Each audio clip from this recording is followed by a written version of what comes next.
اعوذ باللہ من الشیطان اللعین الرجیم بسم اللہ الرحمن الرحیم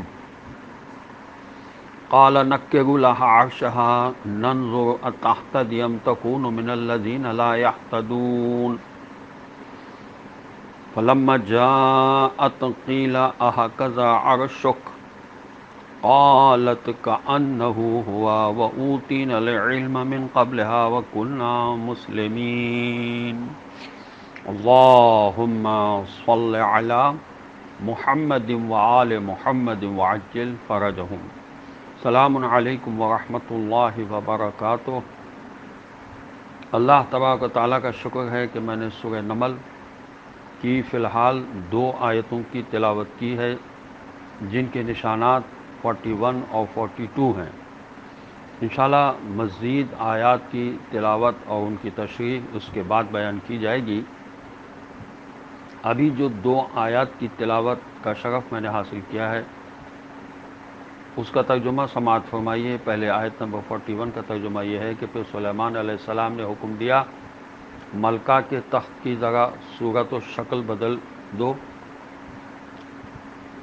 اور انجانے طریقے سے اس کے سامنے وہ تخت رکھ دو، بھلا ہم دیکھیں کہ وہ اسے پہچان بھی لیتی ہے یا وہ بھی ان لوگوں میں سے ہے جو صحیح بات سمجھ ہی نہیں سکتے۔ آیت نمبر 42 کا ترجمہ یہ ہے کہ پس جب ملکہ حاضر ہوئی تو اس سے پوچھا گیا کیا تمہارا تخت ایسا ہی ہے؟ وہ بولی گویا یہ وہی ہے، اور ہم تو پہلے ہی سے جان گئے تھے اور ہم نے اس طرح تسلیم خم کر لیا تھا کہ آپ نبی ہیں۔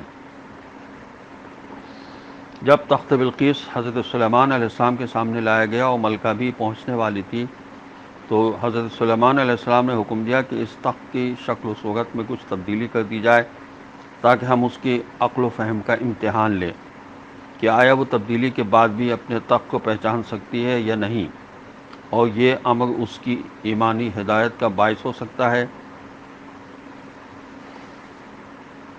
کیونکہ اعجاز سے تخت کا اتنی دور سے چشم زدن میں آنا خدا کی قدرت سے حضرت سلیمان علیہ السلام کی نبوت کی تصدیق کا پیش خیمہ تھا۔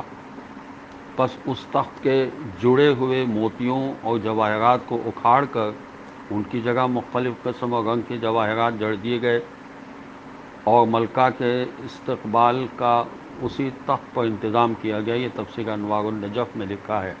تفسیر طبیان میں لکھا ہے کہ اصل میں حضرت سلیمان علیہ السلام کا مقصد ملکہ بلقیس کی ذہانت کا امتحان لینا تھا۔ تفسیر موضوع القرآن میں لکھا ہے کہ بلقیس کی عقل کو آزمانا بھی مقصود تھا اور اپنا معجزہ دکھانا بھی۔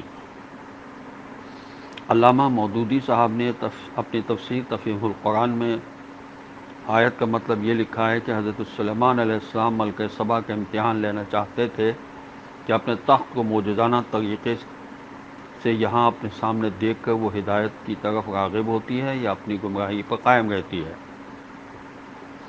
مزید وہ لکھتے ہیں کہ رہا یہ سوال کہ 1500 میل سے آنن فانن یہ تخت یہاں کیسے پہنچ گیا، تو اس پر تعجب کی ضرورت نہیں ہے۔ یہ کام اللہ کی کتاب کے علم سے انجام پایا ہے، جو خدا چاند، سورج اور ان سے بھی بڑے بڑے سیاروں کو آنن فانن لاکھوں میل کی رفتار سے گھما پھرا سکتا ہے، اس کی طاقت کے سامنے ملکہ سبا کا تخت کیا حیثیت رکھتا ہے۔ تاریخ اسلام میں کم از کم 2 معجزے آفتاب کو پلٹانے کے بھی مرقوم ہیں۔ نمبر 1 وسیع حضرت موسیٰ علیہ السلام، حضرت یوشع بن نون علیہ السلام، اور نمبر 2 وسیع حضرت محمد مصطفیٰ صلی اللہ علیہ وسلم، حضرت امام علی ابن ابی طالب علیہ السلام، اور حضرت امام علی علیہ السلام نے تو سورج کو غروب ہونے کے بعد پلٹا دیا۔ اسی لیے علامہ اقبال نے فرمایا ہر چہ در آفاق گرد و بو تراب باز گردانند ز مغرب آفتاب، یعنی جو کائنات میں ابو تراب زمین کا مالک ہوگا وہ سورج کو مغرب سے پلٹا دے گا۔ ملکہ کا جواب تخت کو دیکھ کر ملکہ نے فوراً فرمایا کہ گویا یہ وہی ہے، اور یہ بہترین جواب تھا، نہ نفی نہ اثبات۔ یہ تفسیر انوار النجف میں لکھا ہے۔ اور آیت نمبر 22 کے ذیل میں تفسیر کبیر میں لکھا ہے کہ ملکہ کے فرمانے کا مطلب یہ تھا کہ آپ یہ معجزہ کیوں دکھا رہے ہیں، ہم تو آپ پر پہلے ہی سے ایمان لا چکے ہیں۔ اب آیت نمبر 43 اور 44 کی میں تلاوت کر رہا ہوں، اس کا ترجمہ پیش کروں گا۔ پہلے آیت نمبر 43، وَصَدَّهَا مَا كَانَتْ تَعْبُدُ مِن دُونِ اللَّهِ إِنَّهَا كَانَتْ مِن قَوْمٍ كَافِرِينَ۔ اس کا ترجمہ یہ ہے، اور اس کو ایمان لانے سے جس چیز نے روک رکھا تھا وہ ان جھوٹے خداؤں کی عبادت تھی جنہیں وہ اللہ کے سوا پوجا کرتی تھی، کیونکہ وہ کافر قوم سے تعلق رکھتی تھی۔ آیت نمبر 44 اور اس کا ترجمہ یہ ہے کہ قیل لها ادخلی الصرح فلما رأته حسبته لجة وكشفت عن ساقيها قال إنه صرح ممرد من قوارير قالت رب إني ظلمت نفسي وأسلمت مع سليمان لله رب العالمين۔ اب اس سے کہا گیا کہ محل میں داخل ہو جائیے، تو جب اس نے دیکھا تو سمجھی کہ پانی کی لہریں ہیں، اور اترنے کے لیے اس نے اپنے پانچے اپنے تختوں سے اونچے اٹھا لیے۔ تو سلیمان علیہ السلام نے فرمایا، بلا شبہ آپ چلی آئیں، یہ تو شیشے کے محل کا فرش ہے، پانی فرش کے نیچے ہے۔ اس پر وہ پکار اٹھی، اے میرے پالنے والے مالک، میں تو اپنے اوپر بہت بڑا ظلم کرتی رہی ہوں، یعنی میں دین اسلام پر نہیں تھی، اور اب میں سلیمان علیہ السلام کے ساتھ اللہ پر ایمان لا کر اسی کے لیے سر تسلیم خم کرتی ہوں جو تمام جہانوں کا پالنے والا مالک ہے۔ اس اصل میں حضرت سلیمان علیہ السلام کا عمل اور محل صاف شفاف شیشے کا بنا ہوا تھا، مگر دیکھنے میں پانی کی طرح جھلملا رہا تھا، جس سے ملکہ بلقیس کو اپنی عقل کا نقص بھی معلوم ہو گیا، اور حضرت سلیمان علیہ السلام کی عقل کا کمال بھی۔ وہ سمجھ گئی کہ دین کے معاملات میں جو یہ سمجھے ہیں وہی درست ہے۔ یہ تفسیر موضوع القرآن میں لکھا ہے، اور تفسیر کبیر میں امام غازی نے لکھا کہ ملکہ بلقیس حضرت سلیمان علیہ السلام کی روحانی عظمت اور نبوت کی تو پہلے ہی قائل ہو چکی تھی۔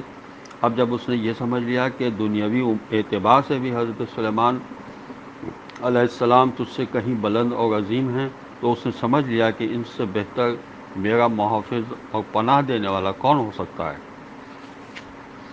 اس لیے اب اس نے اپنے ایمان کا اعلان کر دیا۔ روایات یہود میں ہے کہ اس کے بعد ملکہ بلقیس حضرت سلیمان علیہ السلام کے عقد میں آ گئی۔ تفسیر انوار النجف میں لکھا ہے کہ تفسیر مجموع البیان میں مروی ہے کہ جب ملکہ سبا بلقیس پہنچ گئی تو حضرت سلیمان علیہ السلام نے قوم جن کو حکم دیا کہ ایک عالیشان محل تیار کریں جس کا فرش شیشے کا بچھایا جائے، اس کے نیچے پانی کا بہت بڑا حوض بنایا جائے جس میں مچھلیاں، میڈک وغیرہ چھوڑ دی جائیں، دیواروں کی آئینہ کاری ہو۔ اور مروی ہے کہ جنوں نے حضرت سلیمان علیہ السلام سے ملکہ بلقیس کا غلط تعارف کرایا تھا کہ ملکہ کے پیر گدھے کے پاؤں کی طرح ہیں اور اس کی عقل میں فتور ہے، کیونکہ ملکہ بلقیس کی ماں قوم جن سے تھی۔ جنوں کو یہ خدشہ تھا کہ حضرت سلیمان علیہ السلام اس سے شادی کریں گے تو ان کی اولاد کا ہمیں تابع فرمان رہنا پڑے گا، اور بعض کہتے ہیں کہ ملکہ کے پاؤں پر بال بکثرت تھے۔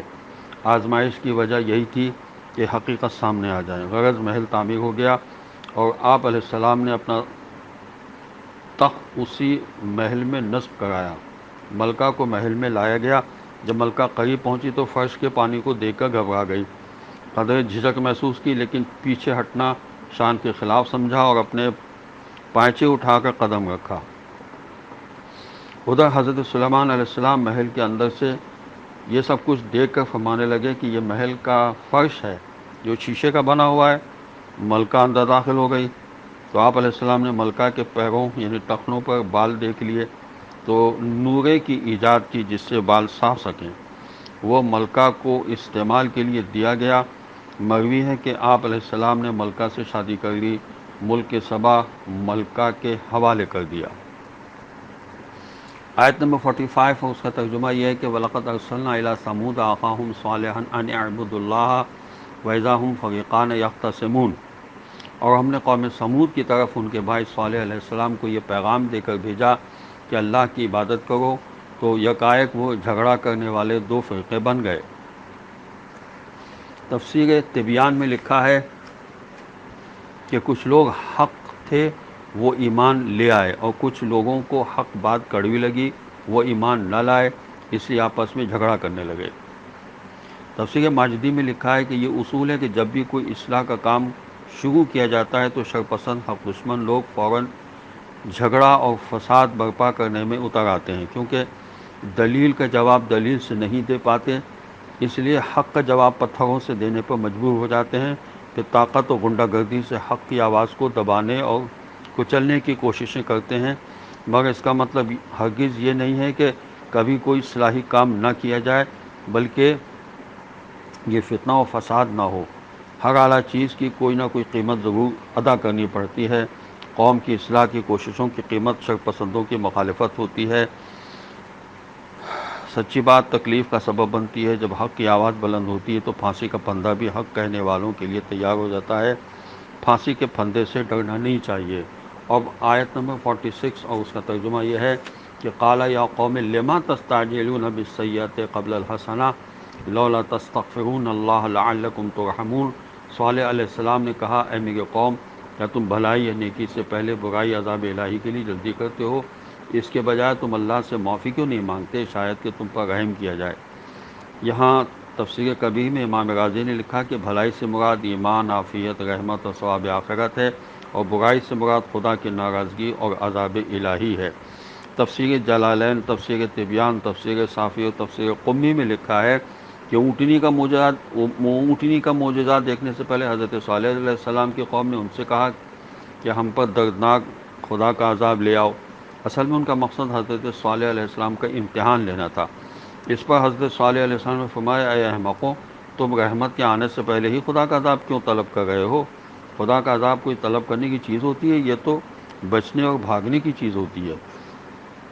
قرآن میں دوسرے مقام پر قوم صالح علیہ السلام کے سرداروں کا قول نقل ہوا ہے کہ اے صالح علیہ السلام، لیا وہ عذاب ہم پر جس کی تو ہمیں دھمکیاں دیتا ہے، اگر تو واقعی رسولوں میں سے ہے۔ والسلام علیکم ورحمۃ اللہ وبرکاتہ۔